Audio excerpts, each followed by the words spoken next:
released by Apple in October 2012, this iPad didn't seem to bring much improvements from the previous generation. Is that so? In the introduction event, Apple claimed that the A6X, both CPU and GPU performances will be doubled the previous generation, A5X. They did also claim that this chip will be more power efficient. How did it cost? I mean, the iPad, of course. For the base model, with 16GB of storage, Wi-Fi only, it was $499 in 2012. This one I got here is the model with Wi-Fi and LTE with 64GB of storage. It did cost $829 back in 2012. Wow, I get this iPad at 1/10 the price, right? Even less. Let's talk design first. The design was, and I think is still not that old. I mean, I know it has massive bezels all around the screen, and it looks physically the same like the previous generation. It looks identical, except for this lightning port, which we can find in any other iPads released after this one, except for the latest 2018 iPad Pro. Although it has this massive bezels, this design is just iconic and will always be hooked to Apple products. Some that I don't like about this iPad is that it's so big and so heavy. I mean, this device is meant for portable use. The weight of this iPad simply becomes its massive weakness. Yes, pun intended. I would probably prefer iPad mini more than this one. So, iPads are mostly used for multimedia consumption. The screen has to be decent, right? At least decent.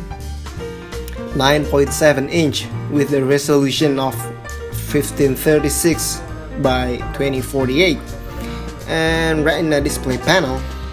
Is it good? Well, if you're looking for sharpness, it's not gonna be the best. Even my iPhone 7 has sharper display, but of course I'm not gonna look at the iPad's display with the same distance as I'm gonna do with my iPhone. Color wise, it still can be considered good.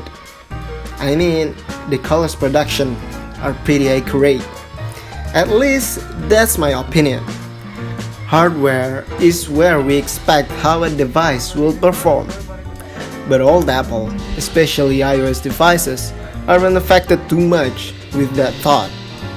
I mean, what would we expect from a blazing fast dual-core CPU from A6X chipset, right? With only a massive gigabyte of RAM. Hope you peeps laugh the sarcasm. So, how it performs? Despite all its poor specs, for a tablet from 2012, doing jobs in 2019, it still rocks. What about gaming? Lower your expectations and you'll get decent experience like Mobile Legends, Ludo,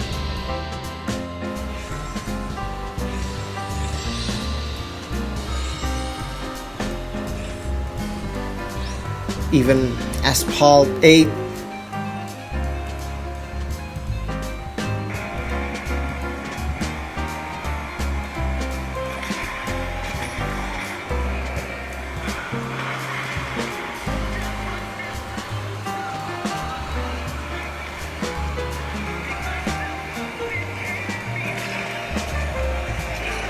Yeah, those are pretty decent.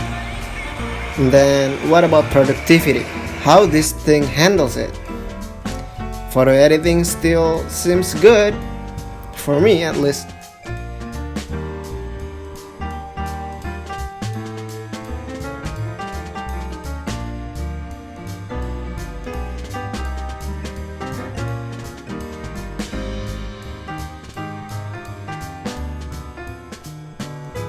And what about video editing? Surprisingly, it handles it, but the latest LumaFusion version won't work with this iPad.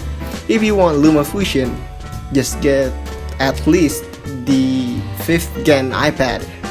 Or even better, get a newer one. Get a brand new iPad mini 5. It's so much better. And by the way, I use this iPad to edit this exact video you're watching right now.